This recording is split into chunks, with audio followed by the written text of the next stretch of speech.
Welcome back, guys and girls, to the Barry Charles Footy Show. Yes, indeed, it's been a wonderful week of footy, and well, just to give you a bit of a side note here, who do you think in your club is going to win the Dally M in 2023?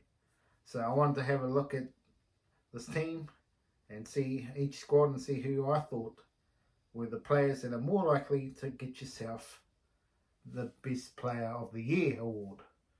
So let's have a look at the bottom 8 teams from 2022 and let's see who the 3 players I think can make a dent in this competition in 2023. The West Tigers, and they've had some good signings here with John Bateman, Coruscant, Isaiah Papali'i. They made some good astute signings here, so they're really going to strengthen up this season, the West Tigers. Whether or not it's a top 8 team, that's debatable. But let's have a look at the West Tigers. So my third likeliest player to win the Dally M for the West Tigers here is Isaiah Papali'i. I think he's going to need to rely on the halves to give him early ball to make him be his dangerous best for him to be a chance. Luke Brooks, to me, I nearly put him in number 1. I think this is a make or break season for Luke Brooks. If he doesn't deliver, he's going to the Super League. Well, unless the Knights keep wanting him. That'll be an interesting side note, even though they've got Hastings.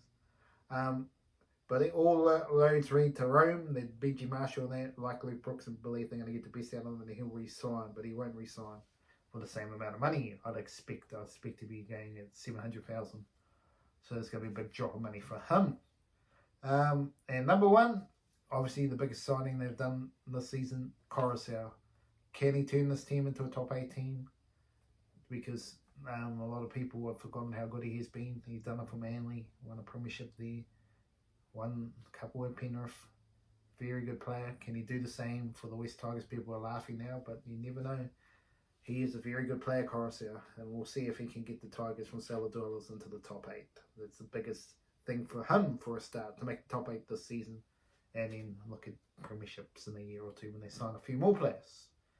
The New Zealand Warriors. Yes, the New Zealand Warriors. This is probably one only. There was a few teams, but not many, that I thought that the forward pack is more important than the back line. Addin Fonua-Blake. He was a little bit hot and cold. He could be very good, and then he was cold, and he had some injuries. Is probably a concern too. But Fonua-Blake at his best is very good, and we've got to see if Andrew Webster can get the best out of him. Tohu Harris, you know what you're going to get out of him. Very solid, reliable. Probably debatable if he will get points, because people forget about what he does on the field, but he's very much the toiler of this team. So the 2 starting props there. And obviously, if the Warriors want to win the premiership, there's only one player to talk to. Shaun Johnson has to have the season of his life. He's capable of doing it, absolutely capable of doing it, but he will yet to see it. And the best season of footy he ever had was with the Sharks, and then he unfortunately got injured just before the finals. And they detailed the Sharks season there.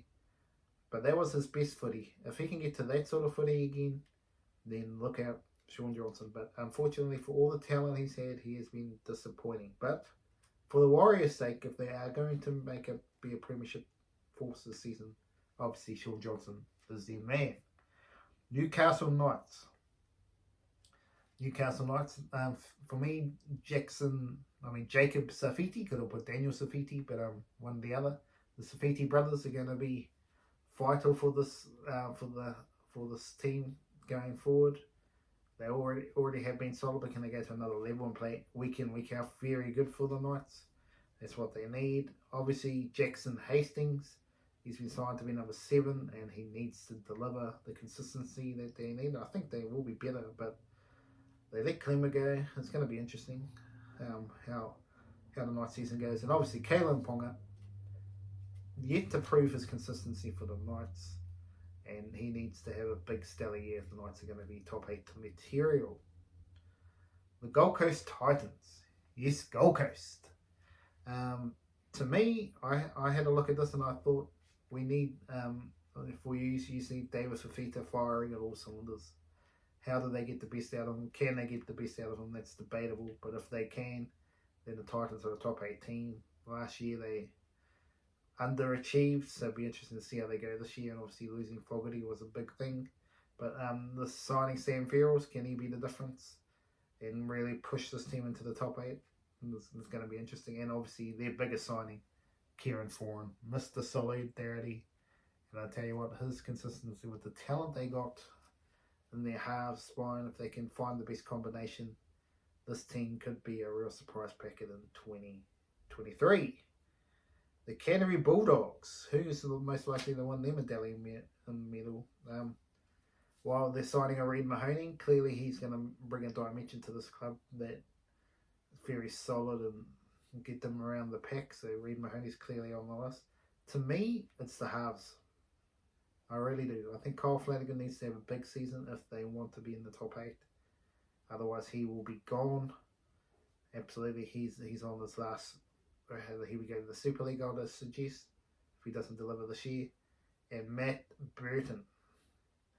Matt Burton obviously is the key to the squad. He was outstanding last year. Can he go to another level in 2023? I think he will. And if he can play with the players they've signed, I think you're going to see Matt Burton be close to Dally M Medalist of the Year. I really think he's going to be right up there. But whether or not Bulldogs get enough wins is probably the question mark, which might stop them. But if they do, really look out for him to get some strong points, because I think he'll get 3 points most weeks that the Bulldogs win. Manly Seagulls. Well, this one's pretty much self-explanatory. The 3 best players in the team here. One of these 3, they all bleed Manly. Jake Trbojevic, Daly Cherry Evans, and Tom Trbojevic would be the number 1, obviously, because he's the best player in this team. Injury plagued, unfortunately, is costing him. They obviously need Cherry Evans to deliver in the park, which he pretty much does. And Jake Trbojevic. But really, they need the rest of their team to stand up, to be honest. They really do. Ruben Garrick, he's been good, but yeah, they need a bit more out of their forward pack if they want to be true premiership. This is going to be an interesting season with Anthony Seibold. It could be disaster, or it could be a masterstroke. We will see. Now, the St. George Illawarra Dragons. Yes. Potentially wooden spooners. But Ben Hunt played so good that it might stop them from being the wooden spooners. And Dragons always seem to surprise people, but they drop down at the end and make the top 8. So, but yes, to me, Jack de Belin, he's now had all his worries. It's time for him to step up and be the great player he once was. It's time for him to really deliver, and I think he needs to lead this team around to really push them into the top 8. Tyrell Sloan, I think they just got to give him the fullback duty and just say, play your best, mate. And he would play outstanding. And obviously Ben Hunt is their key player. Question marks whether he should be halfback or if they should put him into the hooking position. I believe, to me, I'd put him in hooker. Put the young guns in there. But they won't, so Ben Hunt will be the halfback. Now finally, the Brisbane Broncos. Absolutely, outside of probably disappointing Titans, they were the most disappointing team of the season, the Brisbane Broncos. And they're Manly, of course. But Brisbane Broncos, yes. To me, are a top 4 team at their best. Now, whether the spine is what's going to stop them, that's going to be the question mark.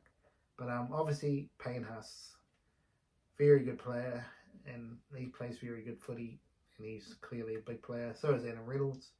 But I think the razzle dazzle of Reece Walsh puts him in the stratosphere, and I've put him up for an upset of the Dally M as well.